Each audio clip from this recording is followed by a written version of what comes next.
Hello, my wonderful, beautiful friends. Welcome back to another episode of r/Entitled People, where people apparently think they can do no wrong and that they should always get what they want. Guys, before we dive into today's stories, take a look at this. A patient dies in India after a family unplugs the ventilator to plug in air cooler. The hospital's air conditioners had been deactivated to prevent the spread of coronavirus, so the patient's family brought a portable air cooler. Ugh, guys, imagine being so entitled that your comfort is more important than your family member's life. Holy crap. My friends, in this episode, you're gonna hear 3 super entitled stories. So the first one comes from a subscriber, and it's a story about the time she worked at Kmart as a cashier. The second story, a Karen pretends to be the owner's daughter to get what she wants. And we'll finish up with a story about an entitled bride-to-be. My friends, I hope you stay for the stories today, and do hit that subscribe button for future stories. If you guys like this kind of stuff, let's dive in. Back in the early 2000s, I got a job working as a cashier at Kmart. This story may have happened 2 decades ago, but this particular day is forever burned into my memory, as I think it deeply wounded, if not killed, my inner optimist. I had just finished my first few days of training and shadowing other cashiers, and today was my first real day. I was finally cut loose. Customers trickled through my line, each as sweet as before, each slowly calming my nerves. All was right with the world. It was about 5 minutes from my first 15-minute break, and I was dreaming of crazy breadsticks.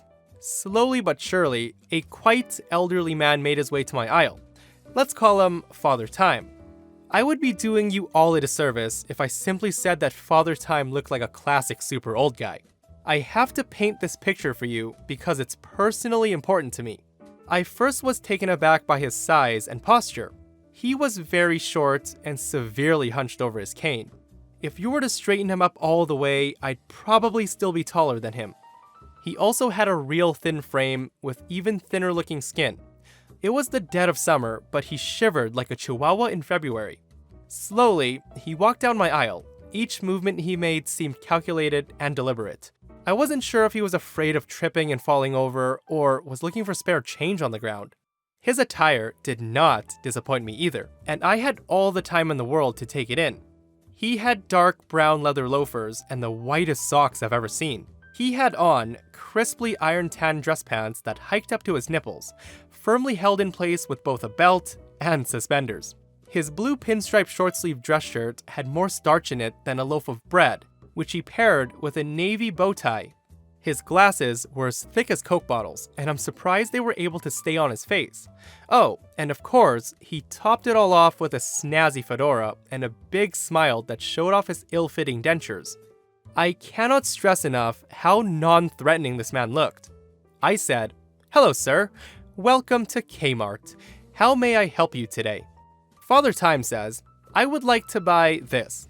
He then carefully hands me a diabetic meal replacement candy bar that we sold near the pharmacy. It certainly was not the one we sold near the registers. I scan his candy bar and total his balance. And I say, "Oh, it looks like this is on sale. It will only be 99 cents, sir." His face lights up like he hit the jackpot and said, "Oh, I have a coupon." He reaches into his pocket and pulls out this meticulously folded piece of paper. I take a glance at it, and it's for $1 off. I perk up too, because I'm happy for him. Who doesn't like a free candy bar? I scan the coupon, and this dreadful sound comes from the register. You all know that sound. The coupon was rejected. I look at it more closely and discover the coupon expired in 1998. I sheepishly look at Father Time and said, I'm sorry, sir, but this coupon expired a few years ago." Father Time's grin slowly fades as confusion sweeps across his face, and he says, "Please, try it again, young lady. I just clipped that last Sunday." I shrug and scan it again, with the same result, and said, I'm sorry, sir. The computer's not letting me apply the coupon. Would you like me to page a manager?" Father Time responds, "I really don't have the time to wait around." He then puts his hand on his back and somehow manages to look even more fragile than he already is. And he said, Standing around is a young man's game. Can I just have my candy bar and a penny now, and you sort this out with her later? Now it was my turn to look confused. I said, "Excuse me? Your penny?" Father Time is starting to look annoyed and said, "Yes, it's 99 cents with $1 off. That means you owe me a penny." I'm kind of speechless because this was not covered in my training. I told him, "I'm gonna have to wait for a manager, sir. I'm pretty sure I do not have the authority to pay you for taking a candy bar." I then reached for the phone and paged my manager. Instead of coming to the register, she calls me from another department and says, "Hey, I'm busy in layaway right now. What do you need help with?" I told her, "I have a customer here trying to buy a special candy bar. He has a $1 off coupon for it, but it expired. It's ringing up for 99 cents instead of $2.25, and he wants us to accept the coupon and give him a penny in return. Is that something we can do?" My manager's silent for a moment and probably had the same confused expression that I did and said, "What? No, that item isn't on sale. It's being discontinued and clearanced out. Even if the coupon was valid, we could not accept it, and we would never give change back on the difference of a coupon. Just politely tell him that." And then I heard it. Wham! I reflexively jump up and scream. When I turned to face Father Time, I realized that he hit the counter with his cane and was swinging again to hit me. I don't know if he could hear what the manager was saying or decided that he had waited around too long, but either way, he was pissed. I scream again as I drop the phone and duck behind the register. He hits the register with enough force to break the brace used to anchor it to the counter and lift it a little. He's now sweeping the counter with his cane, hitting and knocking over everything displayed as he's shouting. He's screaming, "Give me my penny!" Soon I hear the distinct sound of a pair of high heels running full speed, as well as the footsteps of others. Father Time snatched back his cane, grabs his candy bar, spits in my direction, and storms out of the store. Manager and a member of loss prevention arrive and find me peeking out past my register with my entire aisle of freaking wreck. By this point, I'm done with the day, and apparently it was written all over my face. My manager says, "Hey OP, why don't we come back to my office and help me fill out some paperwork and call it a day?" By this point, I'm shaking worse than Father Time was and just nodded. We go back and file a report, and my manager is at a loss for words. A coworker buys me a soda from the break room, and I just leave. I bet I look like a zombie as I left. I swear I slept the whole day when I got home. I've never been that drained before, and I don't know why I didn't quit right then and there, but the smile on my manager's face when I returned the next day for my shift was priceless. I also got a free lunch at the K Cafe that day, which is the coolest thing ever to my 17-year-old self.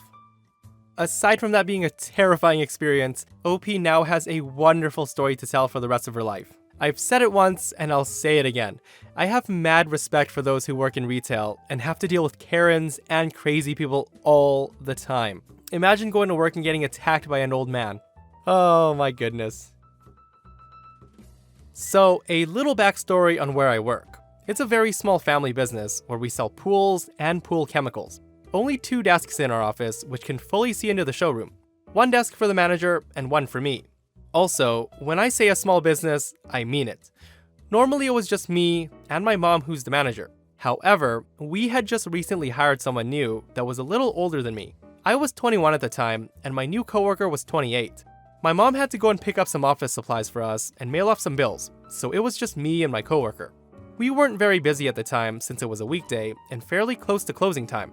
So I was sitting at my desk and he was sitting at the manager's desk since he didn't have one of his own. We were both on our phones playing around and waiting to hear the door open.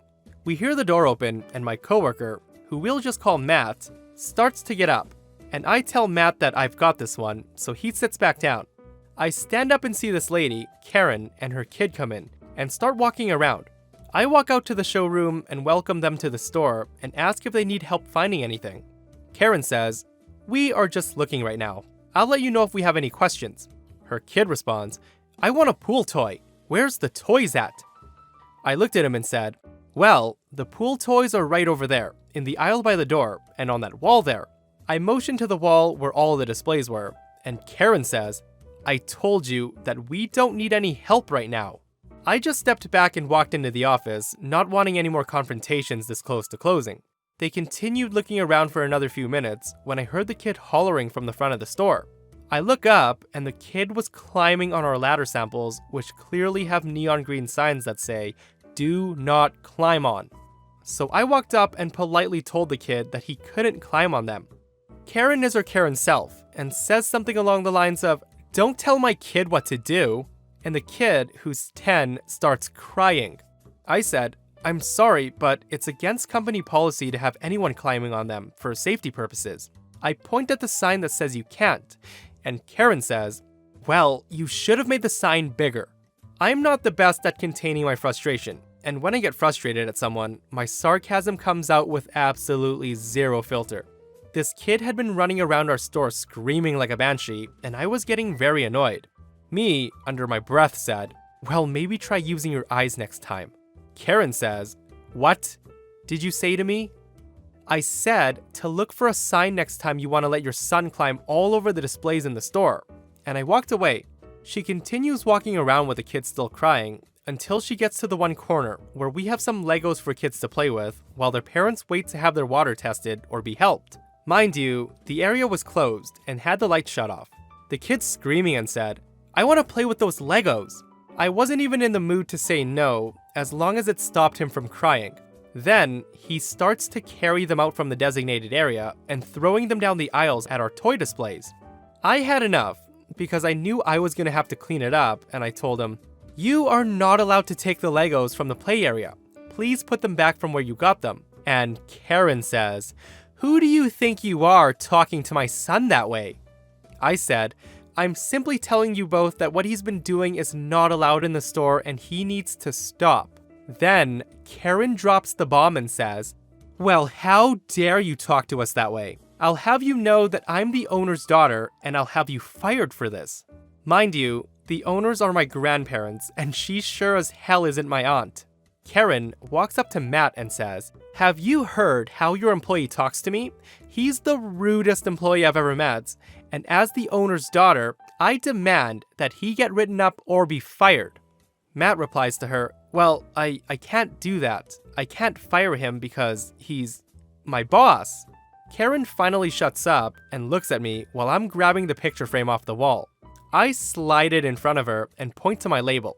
My label has my name and the words assistant manager underneath my name and title. Her face turned every shade of red under the sun. And I say, so you mean to tell me that you're a long-lost aunt of mine? Because if not, you can get the hell out of the store." She practically drags her kid out of the store while trying to run out the doors. She kept pushing on our doors trying to get out, and they're pull doors. The things that some people say to get what they want. "I'm gonna have you fired. I'm the owner's daughter." "No, you aren't, ma'am. Get out of my store." Imagine using that line and having it backfire on you. Oh, just thinking about the embarrassment that she must have felt makes me cringe. Silly, silly Karens. This isn't my story, but the story of my friend, a man who was at the time in his late 20s, well over 6'4", shy, and a hardcore gamer and metalhead. At the time, he was engaged to a princess who dreamed of a big wedding in Disney World. She wanted the big cake, the big dress, and would style her outfits every day so she would resemble a Disney princess. All is fine. Her outfits were pretty cute, but the problem was he was the only one working, yet she did a lot of the spending. When they first got engaged, she instantly began wedding planning, and things were getting ridiculously expensive, but he had little to no input whatsoever. After adding it all up and doing the budgeting, my friend finally spoke up and put his foot down. He's an easygoing guy, and was happy for her to plan the whole thing how she wanted, and he knew she'd been planning this for years. The problem was, he simply could not afford everything she wanted. He offered her a compromise, that they had a smaller wedding, but the dream Disney honeymoon she wanted, and even agreed that she could get the dream dress. The compromise was going well, until she began picking out the groom's outfit. She wanted him to wear a white head-to-toe tweed suit, and pink shoes to match her flowers. He agreed to try it on, and a few of his friends went with him for support, and they all agreed it didn't look like him. As I mentioned earlier, he's a chill guy, but he's very shy and introverted, and he felt very uncomfortable in that suit. He attempted another compromise. He will wear the shoes, but he wanted a black or gray, slightly more traditional outfit. This is when she flipped and had a major meltdown in front of his family and friends at the barbecue they were hosting. When he tried on the suit and decided that he didn't want to wear it, everyone assumed that was the end of it. But this had become a heated argument behind closed doors that we learned was for over 2 weeks. The first sign of a meltdown I heard was a loud screaming in their garden. I was getting another beer at the time, so I came running outside to see what happened. The bride-to-be was on the floor screaming and crying and literally throwing a tantrum like a small child. She had been trying to pressure him into wearing that suit again at the party by telling all his family about the suit and how he looks great in it. She had been going around the garden trying to get people to convince him to grow a pair and to wear the suit. When he confronted her, this is when she let out a huge scream of anguish and threw herself to the floor in front of everyone. Stunned and confused, me and all the other guests just watched the events unfold. She claimed if he loved her, that he would wear the suit that she wanted and give her a bigger budget for the wedding, because all these constraints and budgets are ruining her big day. I have never in my life seen this guy raise his voice or even defend himself, and he stood up for himself this day. He told her that it was just a suit, and it's not her big day. It's meant to be their big day, and he wouldn't feel comfortable in the suit, and she should respect that. I think she was just as shocked as we were, but then she pulled out the big guns of the argument. She gave him an ultimatum. If he wouldn't wear the suit, then the engagement was off, and the relationship was over, and he should leave now. This is when he began laughing, and I thought he'd actually lost it. He replied that it was his house. Apparently her name wasn't on anything inside the house, including the pets and the honeymoon they booked. He also called the engagement off and told her parents to take her home. They did, with her kicking and screaming. This memory always makes me laugh. My friend's okay. I'm not really sure what happened to her, but I know the only thing he gave back to her was her clothes, and that's it. I haven't seen or spoken to her since. I understand that to many, a wedding day has to be the most fantastic, fabulous, perfect, most magical day ever. But if the engagement is called off and a relationship ends over what suit the groom has to wear, OP's friend has got to be wondering if he dodged a bullet on that one. And that, my friends, brings us to another end of our /Entitled People. If you guys missed yesterday's episode, a Karen calls the cops because OP was trespassing on his own land and she gets evicted. Check it out if you haven't, and I'll see you guys in the next one. I love you.